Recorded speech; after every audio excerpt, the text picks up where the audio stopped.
Chapter 7 expressing sympathy and regret, सहानुभूति एवं अफसोस प्रकट करना। Hello friends, good to see you again. आप सभी को फिर से देखकर दिल खुश हो गया। कैसे हैं आप सब? Hope you are fine. वैसे कैसी चल रही है आपकी इंग्लिश प्रैक्टिस?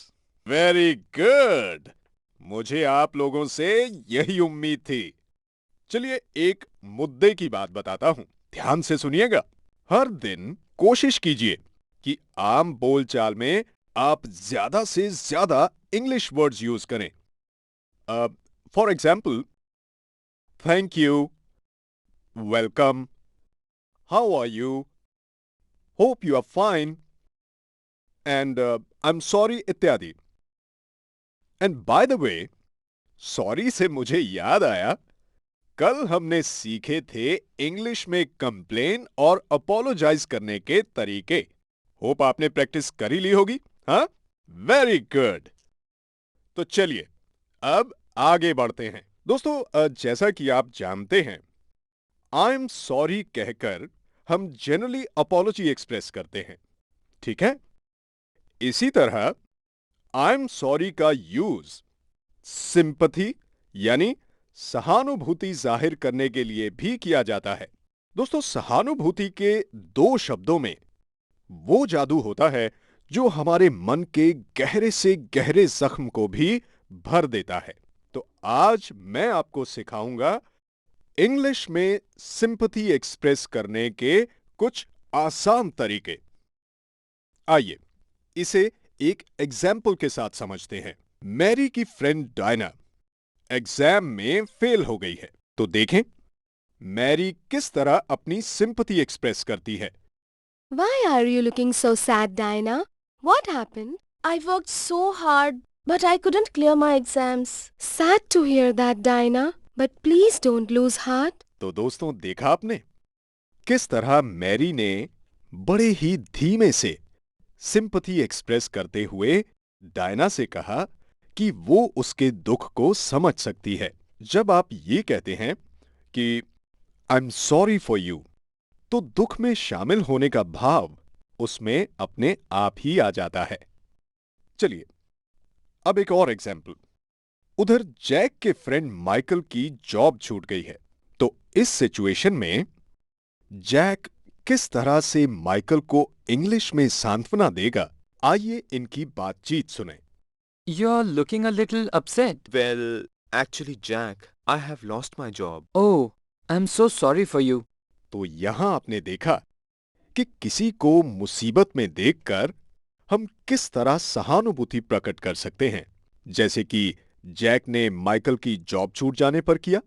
इसी तरह सिंपैथी या सहानुभूति एक्सप्रेस करने के और भी कई तरीके हैं, जैसे आई कैन अंडरस्टैंड, मैं समझ सकता हूं।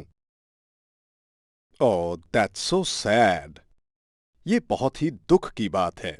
डोंट बी डिसहार्टन्ड, दिल छोटा मत करो। डोंट लूज होप, निराश मत होइए। तो दोस्तों, ये थे इंग्लिश में सिंपैथी एक्सप्रेस करने के कुछ जनरल तरीके। अब मेरी आपसे ये रिक्वेस्ट है कि कुछ देर यहीं रुककर इनकी प्रैक्टिस जरूर कर लें। और हां, एक और जरूरी बात, प्रैक्टिस करने के लिए आपको हर रोज रेडी रेफरेंस गाइड का इस्तेमाल करना होगा, ठीक है? तो फ्रेंड्स, कुछ इसी तरह इंग्लिश में रिग्रेट यानी अफसोस भी जाहिर किया जाता है। जनरली हम अफसोस तब जाहिर करते हैं जब हम जाने अनजाने कोई गलती कर बैठते हैं या फिर कोशिश करने के बाद भी हमें रिजल्ट या फिर कहें मनचाहा परिणाम नहीं मिलता। दोस्तों, आपने महसूस किया होगा कि किसी अपने को खो देने पर भी हमें बेहद अफसोस होता है। तो शिष्टाचार के तहत इंग्लिश में अफसोस प्रकट कैसे करें, यह सीखना बहुत जरूरी है। अब इंग्लिश में रिग्रेट एक्सप्रेस करने के बहुत से तरीके हैं। आइए फिर से डायना के एग्जाम में फेल हो जाने वाला एग्जाम्पल लेकर इस बात को समझते हैं। I wish I had taken coaching. I would have passed. यहां आपने देखा डायना ने अफसोस जाहिर करते हुए कहा कि यदि वो कोचिंग ले लेती तो एग्जाम्स में पास हो जाती। फ्रेंड्स, अब थोड़े से सीरियस मसले पर बातचीत कर लेते हैं, ठीक है? मैं आपको सिखाने जा रहा हूं किस तरह से पर्सनल लॉस यानी व्यक्तिगत क्षति की स्थिति में हम अफसोस जाहिर कर सकते हैं। ऐसी ही एक दुखद घटना मैरी के साथ पिछले दिनों हुई, जब उसकी ग्रैंडमदर का देहांत हो गया। अब जैक को जब इस बारे में पता चला तो उसका फर्ज बनता था कि वो मैरी से मिलकर अफसोस जाहिर करे, जो उसने कुछ इस तरह से किया। Mary, I'm really sad to hear about this. Have faith, Mary. May her soul rest in peace. तो फ्रेंड्स, यहां जैक ने मैरी को कंडोलेंस देते हुए कहा कि दादी के बारे में सुनकर उसे बेहद दुख हुआ और आगे ये भी कहा कि ईश्वर उनकी आत्मा को शांति दे। आई होप आपकी समझ में आ गया होगा। चलिए अब आगे बढ़ते हैं और रिग्रेट एक्सप्रेस करने के कुछ और सेंटेंसेस सीख लेते हैं। आमतौर पर ये सेंटेंसेस कुछ इस प्रकार होते हैं। Oh, I am late again. मुझे फिर से देर हो गई। I have spent all my money. मेरे सारे पैसे खर्च हो गए। Why did I lose my temper. मैंने अपना आपा आखिर क्यों खोया। I have been proven wrong again. मैं फिर से गलत साबित हुआ या फिर गलत साबित हुई। तो दोस्तों, ये थे रिग्रेट एक्सप्रेस करने के कुछ आसान तरीके।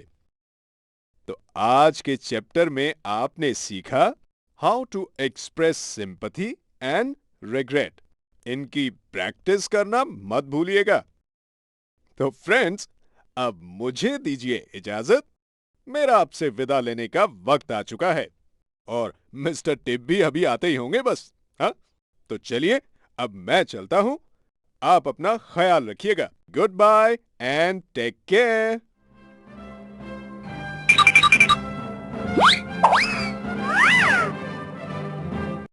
Hello my dear friends. आज आप सभी लोग बड़े गंभीर दिखाई दे रहे हैं। समझ गया। जब मैं क्लासरूम के बाहर खड़ा होकर प्रोफेसर रिचर्ड की बातें सुन रहा था तो वो कुछ गंभीर मुद्दों पर बात कर रहे थे, सिंपैथी और रिग्रेट के बारे में। फ्रेंड्स, मैं तो ठहरा एक मस्त मौला, लेकिन फ्रेंड्स, मैं खुद कई मौकों पर गमगीन हो जाता हूं, खासकर जब किसी दूसरे को दुखी या परेशान पाता हूं। और ऐसे मौकों पर क्या कहूं, मेरी तो कुछ समझ में ही नहीं आता। आपकी भी हालत कुछ ऐसी ही होती होगी, क्यों? ठीक कह रहा हूं ना? फ्रेंड्स, मैंने भी प्रोफेसर रिचर्ड से ही सीखा है। ऐसे मौकों पर खुद को व्यक्त करना यानी एक्सप्रेस करना। दोस्तों, ये कुछ ऐसे ओकेजन्स होते हैं जब हमें मैच्योर्ड या यूं कहूं कि समझदार इंसान की तरह बिहेव करना चाहिए। तो चलिए, आज मैं आपको देता हूं सिंपैथी एक्सप्रेस करने के कुछ और टिप्स, जिसे आप अपने विवेकानुसार विभिन्न मौकों पर इस्तेमाल कर सकते हैं। सिंपैथी एक्सप्रेस करने के लिए आप कह सकते हैं, don't worry, everything will be all right. फिक्र मत करो, सब ठीक हो जाएगा। I am disturbed to hear it. मुझे यह सुनकर दुख हुआ। Oh, poor guy. He must be so upset. बेचारा, क्या बीत रही होगी उस पर। I'm always there for you. मैं हमेशा तुम्हारे साथ हूं। Next is, don't worry too much. ज्यादा फिक्र मत कीजिए। Next, I really sympathize with you. मुझे आपसे हमदर्दी है। इसी तरह दोस्तों, रिग्रेट एक्सप्रेस करने के लिए आप क्या कह सकते हैं? आइए देखें। I wish I would have passed. काश मैं पास हो जाता। How I wish we could come with you. काश हम तुम्हारे साथ चल पाते। I wish the AC was off, it's so cold. काश ये एसी बंद होता, कितनी ठंड है। I wish I could get help, काश मुझे मदद मिल जाती। समझ में आया दोस्तों? तो ये थे कुछ तरीके जिनसे आप इंग्लिश में सिंपैथी और रिग्रेट एक्सप्रेस कर सकते हैं। और हाँ, इनकी प्रैक्टिस करना मत भूलिएगा। और प्रैक्टिस के लिए आपके पास रेडी रेफरेंस गाइड तो है ही, वरना मुझे तो छोड़िए, प्रोफेसर रिचर्ड को बहुत दुख होगा और ना ये आपको अच्छा लगेगा और ना ही मुझे। और अब मैं चलना चाहूंगा। वैसे आपको छोड़कर जाना अच्छा तो नहीं लगता, लेकिन क्या करें, जाना तो होगा। तो फ्रेंड्स, हम बहुत जल्द फिर से मिलेंगे अगले चैप्टर में कुछ नई टिप्स के साथ। तब तक आप अपना ध्यान रखिएगा। Okay, bye bye, take care.